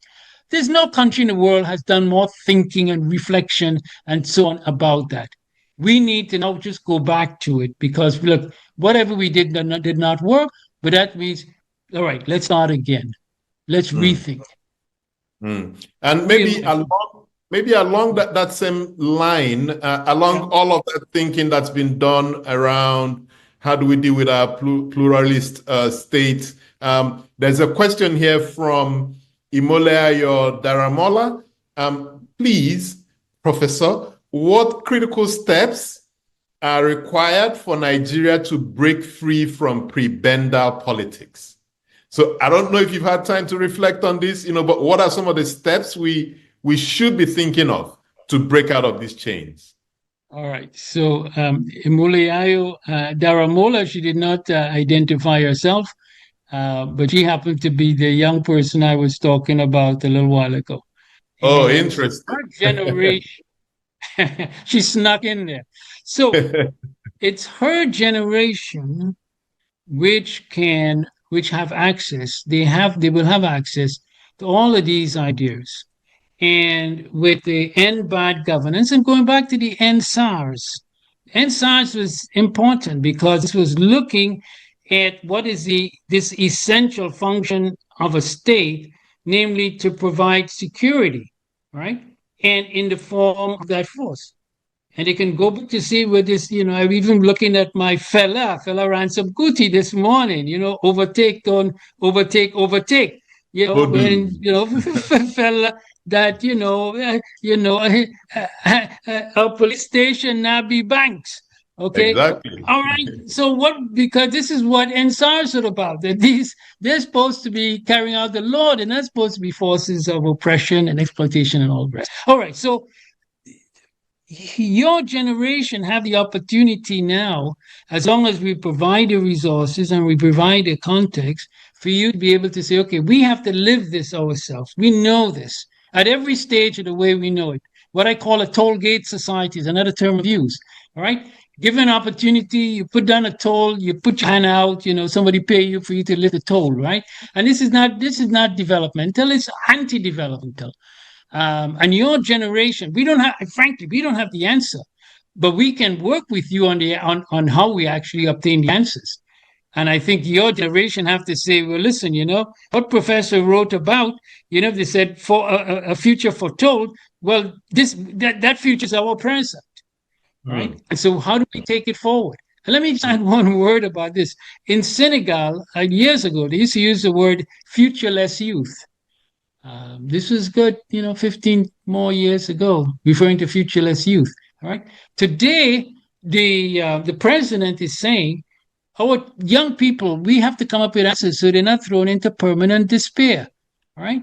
So the answer of how to get beyond prebendalism is how do we start practicing what we could understand is a different way of doing things. All right. Let's come up with, there's a different way of doing things. We can understand a different way of doing things. We can bring people who have succeeded in England, in the US, and other places. Come in here. You function in other society. You don't have to bribe people to do this or that and the other. All right. Let us come and talk about how we could bring that home here and how we can look within our society to the institution that don't practice on that basis. Interesting. Going back to transformative leadership, we want to be transformative leaders. You have to think that we want to be transformative leaders. And so let us get what we need to be able to be that, right? Excellent. Here. Excellent. Let me add another phrase to your vocabulary. So in Senegal, they say futureless youth. We had a president that called Nigeria's youth lazy youth, so maybe that's another addition to your lexicon. But I've got two questions here that I want to combine. The first is from Dr. Brown Odigie, and it's going to be fairly long, but you get the gist. Okay. Can democracy actually deliver on development? Across Africa, people, especially the young, are disillusioned about the current brand of democratic governance. This was the major research area that Professor Claude Ake was focused on. So, should Africa reimagine its own version of democracy? So, that's a core question from her. And I want to merge that with a question from Joaquin Chukuma Okafor, who says the Nigerian state has been prebendalized due to the dynamics and dominant interest of the political class that has captured Nigeria's political economy.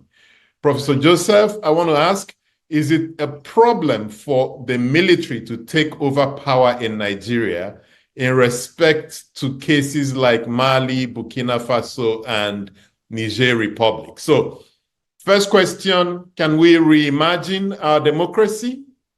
Second question, since the democracy is not working, what is wrong with the military taking over? All right, let me start with the last one because it's the easiest one. The military is not a route. I use the term, dismal tunnel. During the military era, Obafemi wrote a piece about the dismal tunnel, taking Nigeria into that dismal tunnel of military rule. And it was recognized. And I use it today to refer to where Nigeria is in terms of the predicament. It's a dismal tunnel. So I don't think the military, we've learned enough. We've suffered enough from that military experience, knowing. And I just feel, it's really sad for those countries. And so many of them are former French colonies that have gone in that direction. And there's reason why, that happens. And that's a subject for another conversation. But no, that's not an answer for Nigeria. It's a path, into the abyss, quite frankly. All right. Mm-hmm. Now, on the first thing about democracy delivering, in the conclusion to Democracy and Prebendal Politics, I quoted someone, you could find it there, who had written in the newspapers at the time, and this was coming into the 1983 elections, and which was led to the collapse of the Second Republic. But he said, if I could find a government that could deliver, and he lists a whole number of social goods, education, health, and food, and so on. And and if it's not democratic, my answer is, well, to hell with your democracy, right? Well, I am a very, very strong believer, not only in what I call the building social wealth of the people and so on, but I consider democracy one of the most fundamental social wealths. I am able to sit here, here in my home in Illinois, speaking to you, Patrick, and so on, and we're doing it, and everyone can listen to our conversation, but nobody is, interfering with our conversation and with it going out. I've lived this my own life. I've fought for it my own life. I've actually gone, I went to Mississippi. I left Oxford to go to Mississippi to fight against the system down there. So I've done this my whole life. And I really believe that, the good life, right, involves a life free of autocracy and dictatorship and repression and all of the rest. All right. So, I can argue that forever. So the idea now is for us making, and in fact, if you look at the first chapter of Democracy and Prebendalism, it is a democracy that works. That's the first chapter. Because this is what I recognize, not only building a democracy, but a democracy that works, right? And I edited a publication, Africa Demos, when I was at the Carter Center. And in Africa Demos, because it was that, how do we continue to enrich, nourish, right? Refurbish, reimagine, reorganize our democracy. Going outside of that, no. That anybody telling you that is a false prophet, and it will lead you astray. We don't want to go there. And Prof, is there any scholar who's really doing interesting work on reimagining democracy in Nigeria, in Africa? So we understand the concept of democracy, right. Classical democracy as it's supposed to work, but there are certain forces and factors we're seeing in Africa today that challenge that notion. So I don't know if there's any scholar that you've come across who's really looking deeply into how democracy is evolving in Africa, and someone we need to pay attention to. I think we should be those scholars. So there's nobody that immediately pops up to my mind, but we can bring them all together. We have Professor Wale Adebonwi, we have Larry Diamond. I mean, we have everybody. We can bring them together. We could bring Olojide, Egoso Sagi, we have Funke Okome, who's on this call. We can bring them all together and say, we reimagine. That is, and we met in Oxford to talk about Reimagine Africa. I think we might move forward in the direction, Christopher Munio at the Institute of Democratic Studies and so on. We can, National Democratic Institute. I think we can bring together that forum on Reimagine Democracy in Africa as a response to a lot of what's happening in these questions. Yes, I like that. And I think we should continue the Oxford conversation. There's some things that came out of that we should build on. I have a question from Professor Ukoha Ukiwo. Thanks for your great insight as usual. Would you agree that there is a link between prebendal democracy and consociationalism? Democracy? Yes. Yeah. Kindly comment on the integrating and stabilizing aspects of prebendalism for keeping Nigeria together. Okay. All right. Those are big questions. And we've been there before in so many forums, those issues. Consociationalism, was an idea that emerged having to do with the ways in which societies that are divided along these sectarian lines, how they could find ways. But unfortunately, some of the models of consociationalism, like Lebanon, have turned into catastrophes. So, so that theorization preceded my work. I was aware of it. And there could be elements of it. I think there are elements of it, in Nigeria. I think Nigeria, in some ways, talks about, ways in which they, geopolitical zones and so on. So we have consociational thinking that are already part of the Nigeria, modes of thinking. But let me, because I need to, bring my contribution, because I really feel like we're moving into the what next here. And the what next, and it's also what next for me. By the way, let me just say, when I read that Economist article, and it said that the end of the road, and it was the end of the road to certain strategies having to do with the catch-up of economies, right? But I also felt when I read that it was the end of the road for me in a certain sense, right? Because you've taken me back to work that I did, 40 years ago, like you said, and who would ever thought, Sylvester Whitaker, who wrote in Nigeria, when he saw the manuscript of my book, he said, yeah, this is wonderful, but I wonder what the shelf life is going to be. This is way back. Now, here we are 4 decades later, Whitaker has passed on and it's still alive.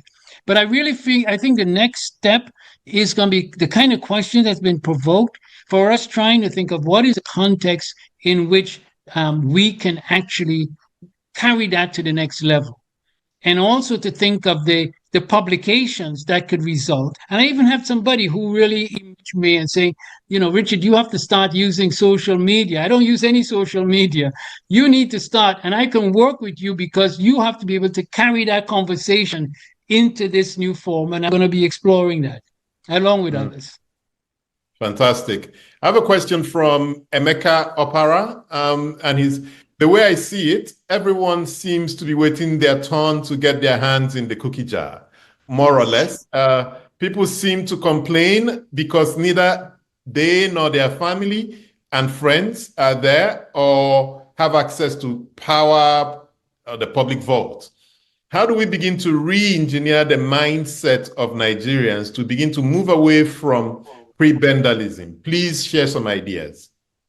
Well, if you've been listening, we've been doing nothing else but that for the past almost 90 minutes. Maybe just to bring it together as we. I know, but I will bring it together because it is right. It is there. I'm just telling you, one conversation I had came up. By the way, 2 people on me. Hafsat Abiola has really this idea about the need to redesign is somebody who has really influenced me over the years. But I remember being in a conversation with someone some years ago in Nigeria saying, and he said this, I have to get up to Abuja because I have to, find a way. In other words, and all I understand was this cookie jar thinking. I have to get up there and I got to find a cookie jar and I got to get my hand in that cookie jar. or other ways of thinking about it. We have the oil income and I need to get my own pipeline down into that so I can suck it. I mean, this kind of thinking is so, immersed in it, right? In many ways. So I think that this is why the reimagining Nigeria, the rewriting, the reinventing Nigeria is a project in which we all must realize, we have a vested interest in. And in fact, you can't look at anybody and say, all right, tell me what the answer is. Even tell me, Professor Joseph, what the answer is. You've been thinking about this for 4 decades plus. Richard Joseph, he doesn't have the answer. He has, just like President Faye of Senegal has said, we have to come up with answers so our young people are not thrown into permanent despair. We have to do so, including those young people who find themselves living life. But I had to learn abjection, precocity. I didn't know those words 5 years ago, but those are the reality, and we have to find our way out of it. Collaboratively. I have maybe one more question before we run out of time. It's from Rufai Oseni. Do you think Nigeria would have developed much differently, that is, away from prebendalism, if we did not have the massive rent-seeking opportunities that accrued from the discovery and extraction of oil and the associated policies, government taking over the commanding heights of the economy, so that we pursued as a result of the oil wealth? So basically, if we didn't win that lottery of having crude oil, could we have moved in a different path? Okay. All right. So two quick answers. One took place at a meeting. I think it was here at Northwestern anyway, in which this question was asked, and my response then is my response now. You know, when that discovery of oil was made in Nigeria, and you all know the name of the village, and they went and they looked at it, and I said, every time I think back on that, is that if they had the foresight, for anybody, they didn't have the foresight, somebody would say, no, come, shh. And they would just go on and gather up, cover it all up. No, we didn't see that. Just cover it all up. Because Nigeria had agriculture, it had developing, and so on, right? So I'm just telling you, my feelings now and then is that it was a curse on Nigeria, and it took Nigeria off that path, no question. But you can still find ways to be able to use that productively. We take that. But let me just take one other last anecdote I want to share with you. It was in Washington, D.C., and a name known to all of you is Nuhu Ribadu. And he was speaking. It's the first time I'd come, face to face with this man. I did what he was doing there with the EFCC. And I remember him saying to this audience that had gathered, don't you want Nigeria to be a normal country? A normal country. And I'm looking now, most people want him to say, what do you mean normal country? But and so anyway, but as part of that conversation, and I was speaking, and then somebody started criticizing me, and somebody jumped up in the audience. You said, you know what? If Richard Joseph was a Nigerian, I would tell him to come in and try to do this. In other words, there was a sense of Nigerians. I'll tell you one other thing. At the Achebe colloquium at Brown University, there was one of the speakers had come in, and I always remember he was there and he was speaking, and then he watch on his hand, one of those big heavy watches, and some of the audience called on him and said, where did you get that watch? I mean, right in the middle of the whole audience, asking him. In other words, that there was a feeling. Listen, we're not fooled anymore. All right, we feel there is insincerity here, and that feeling is there. What our role to do is now being able to create the context, to create the opportunities for us to go from this discontent and this rage to some real constructive, reimagining, rethinking, rewriting. We can do it. Professor Joseph, thank you so much for your time and for sharing so much with us. Unfortunately, we've run out of time, but just to say that my next conversation will be in 2 weeks' time. The theme is the trouble with Nigeria and how to fix it. It will be with Osita Chidoka, former Corps Marshal, Federal Road Safety Corps, and former Minister of Aviation, and currently the Chancellor of the Athena Center, a think tank in Abuja. And it's going to be on December 4th, same time. 2 weeks after that, I will have my last conversation for this year, and it will be an honor to speak with Professor Peter Lewis on reinforcing the guardrails, institution building, and Africa's development. So ladies and gentlemen, thank you for making time to join us. And Professor Joseph, thank you so much.